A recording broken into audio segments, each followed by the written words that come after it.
entrepreneur, aktivis disabilitas, serta founder dari Forum Awardee dan alumni LPDP Disabilitas. Terus adapun terkait pendidikan yang sudah mulai pendidikannya sendiri mulai ditempuh dari Pondok Modern Darussalam Gontor hingga menyelesaikan studi magister di UIN Maulana Malik Ibrahim Alas. Terus beliau ini merupakan penyandang disabilitas sejak 2017, betul ya Mbak ya? Iya, betul. Kalau melalui pengalaman hidupnya sebagai penyandang disabilitas ini, beliau menunjukkan bahwa teknologi dapat menjadi instrumen penting untuk membuka akses, membangun kemandirian ekonomi, memperluas jaring sosial, dan memperjuangkan kesetaraan. Mungkin untuk selebihnya saya akan serahkan kepada Mbak Aulia Saraya untuk memaparkan materinya.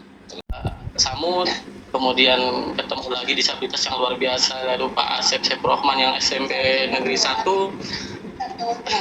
Mbak Lia, dan semuanya. Mungkin saya akan singkat ya sebelum saya nanya ya.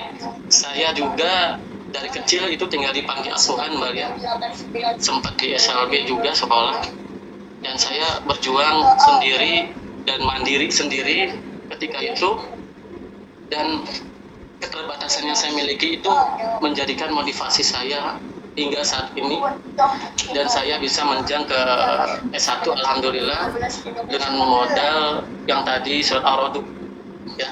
Saya ketemu dengan surat Ar-Ra'd itu ketika di panti pas ya pengajian gitu ya. Masya Allah, Allah tidak akan membuat suatu kaum jika kaumnya membuat sendiri gitu ya. Makanya di situ saya motivasi banget dengan surat tersebut. Banyak omongan-omongan yang Yusuf mah apa sih gitu kan, bahkan teman-teman sekolah saya mengatakan nggak mungkin nggak kuliah gitu kan, apalagi tinggal di panti asuhan. Makanya itu semua saya bantahkan, dan alhamdulillah saya bisa S1 di Yayasan Nurjati Cirebon yang sekarang UIN, dan sekarang saya menjadi guru di SD Kesambilan 1 dan sudah dengan ASN P3K. Kemudian Balia, saya termotivasi lagi terkait bisnis yang Balia jalankan. Saya dari mulai SMA itu sudah jualan apa saja saya lakonin Mbak ya. Ngambil barang ke warung, ngambil ini, ngambil apa, semuanya saya lakonin sampai sekarang ini online. Online saya hanya membatasi, tidak kayak seperti Mbak Lia sudah shopping maupun di Instagram ya. Saya masih manual Mbak Lia, cuma nge-share di online gitu kan. Tapi itu menjadi pemasukan buat saya. Nah, pengenlah tips dari Mbak Lia.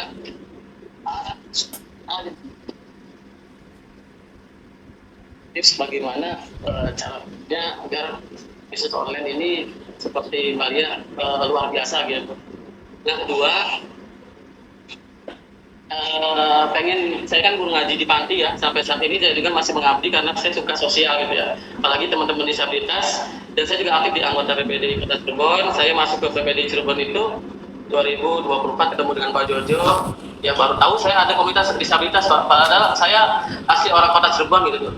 Saya disuruh masuk untuk motivasi teman-teman yang ada di PPDI. Alhamdulillah ketemu dengan Masya Allah kalangan yang disabilitas dan tunanetra, tunarungu, dan semuanya ketemu di PPDI.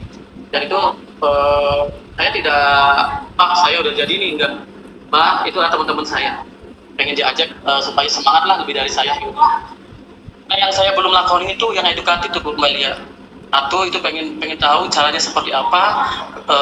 Kebetulan saya juga konten kreator YouTube-nya Pak Guru Yusuf ya, barangkali mau dicek, itu kontennya tentang kegiatan belajar mengajar.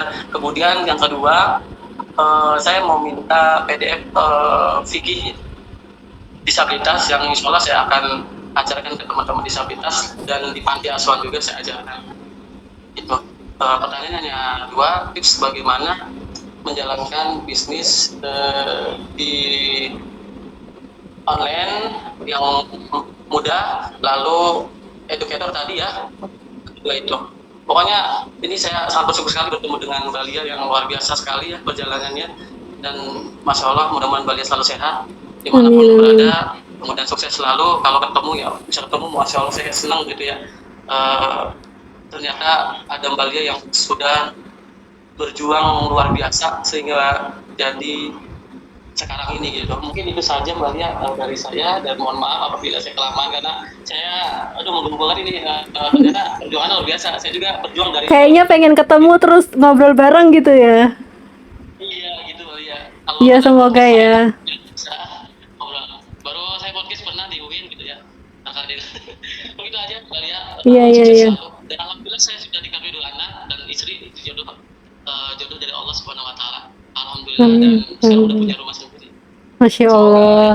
termotivasi bisa lebih baik, jangan sampai mempunyai keterbatasan itu menjadi malah jadikan motivasi agar lebih baik lagi dan tetap berusaha yang kita bisa, jangan sampai mempersulit diri ya. Agama itu sangat mudah gitu ya, tidak Iya, mempersulit. betul. Dan yang saya inginkan S2, mudah-mudahan bisa S2 ya seperti Pak Samun dan semuanya, Masya Allah, seperti Mbak Lia juga, doakan ya Mbak Lia ya. Amin, amin. Bisa kok. Assalamualaikum warahmatullahi wabarakatuh. Assalamualaikum warahmatullahi wabarakatuh. Waalaikumsalam warahmatullahi wabarakatuh. Eh, Suaranya hilang, Bapak. Izin. ya, ini luar biasa ini ya. Semangatnya luar biasa. Tanpa mengurangi rasa hormat apa segala macam ya, kita yang dianggap ini juga kadang-kadang tidak bisa melakukan hal semacam itu. Bukan tidak bisa sih sebenarnya, karena mungkin malas saja ya kan, intinya begitu. Jadi gini, saya sepakat dengan Mbak Lia. Tadi Mas Haris juga sudah menyampaikan, luar biasa. Keyakinan itu emang bisa berubah, segala-galanya emang bisa. Itu poin pertama. Tapi kalau kita itu nggak yakin, itu kan melangkah itu agak susah. Tapi kalau kita yakin, insya Allah pasti ada jalan. Ya, saya dari LBH Fahminah, ya kan? Artinya begitu. Jadi, satu lagi poinnya tadi, tidak pernah ada orang yang ngerubah kecuali kita. Saya juga sepakat dengan dia gitu. Saya itu berangkat dari Sumatera sebenarnya, dari Aceh. Dari Aceh, saya kuliahnya juga dulu sudah tua lah, artinya begitu. Ya, yang ngajarin saya Pak Rektor. Nah, dan akhirnya saya juga ngajarin Mas Fajar. Mas Fajar itu termasuk saya dosennya, apa segala macam. Kenapa bisa sampai kayak gini? Ya, karena kepingin berubah. Berubah tadi, ya kan? Ya, itu tadi yang pernah disampaikan tadi. Jadi ilmu itu sebenarnya itu nggak berat. Beda dengan beras satu karung itu berat ya. Kalau dibawa kan berat. Kalau ilmu kemanapun kita itu, ya kan? Kalau ilmu tuh kemanapun kita pergi ya, selagi hayat di kandung badan, nyawa masih nempel, ya ilmu itu ikut. Artinya begitu. Nah, tapi saya itu menganggap ini ini luar biasa ya kan. Dan secara pribadi buat saya ini merupakan motivasi yang luar biasa. Nah, jadi kalau harusnya saya itu malas-malasan atau segala macam, apalagi Mbak Lia tadi, ya kan, dia itu bisa anak apa segala macam, bisa sampai S2 apa segala, ini merupakan hal yang luar biasa. Nah, terus tadi ada salah satu slide Mbak Lia kalau nggak salah, kita itu tidak perlu dikasihin itu ya kan, nggak perlu. Yang penting sesuai dengan undang-undang dasar aja, ya berikanlah haknya sesuai dengan apa yang harus didapatkan sama dia, fasilitas, intinya begitu. Kalau emang dia itu disabilitas bisa sekolah, kasihlah kan. Nah, itu udah dibuktikan oleh Mbak Lia tadi, dia itu bisa sampai S2.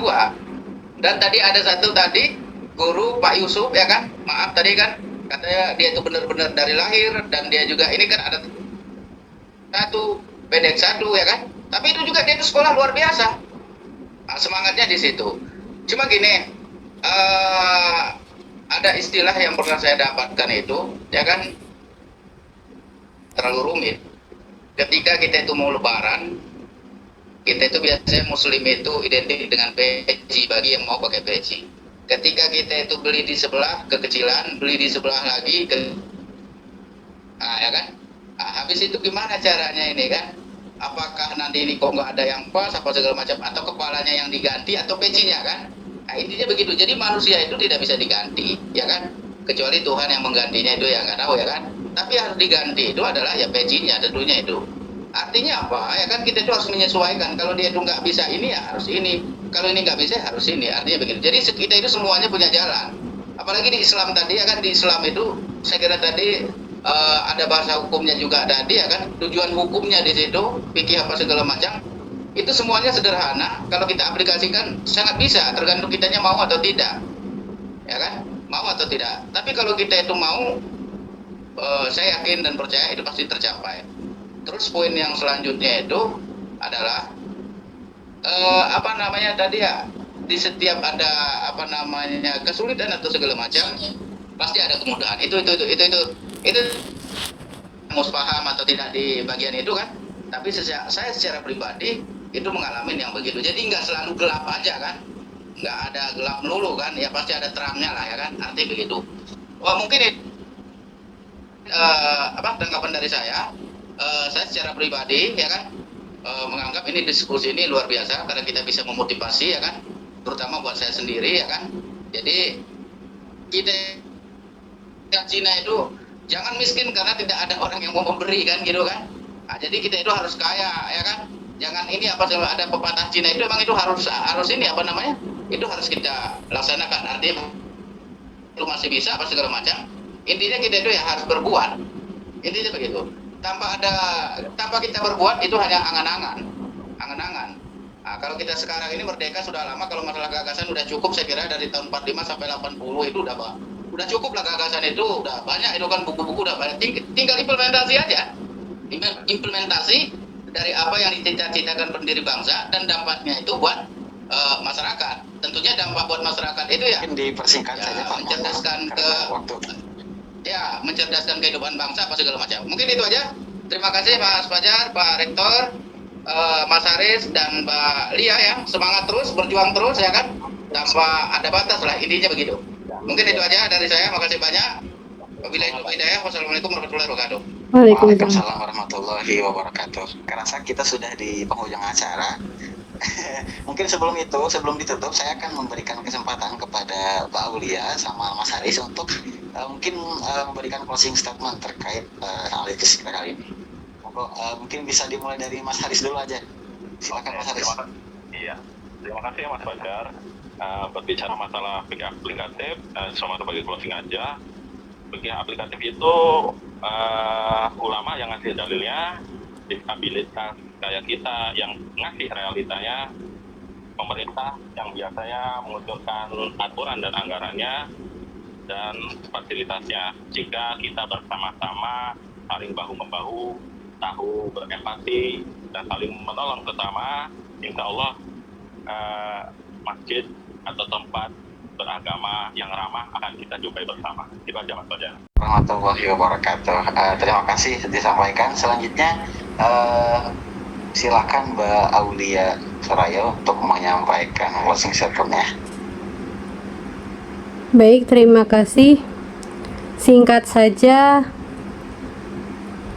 bahagia dan sukses itu tidak memandang fisik. Semangatlah, berjuanglah. Terima kasih. Assalamualaikum warahmatullahi wabarakatuh. Itu bukanlah suatu penghalang untuk berkarya, berprestasi dan berkontribusi bagi masyarakat. Nah, pengalaman yang tadi dijelaskan oleh Mbak Aulia itu menunjukkan bahwa ketika akses dan kesempatan dibuka, penyandang disabilitas mampu menunjukkan potensi terbaliknya. Dalam konteks ini teknologi digital itu hadir sebagai jembatan yang membantu memperluas akses pendidikan, pekerjaan, informasi, dan partisipasi sosial secara lebih setara.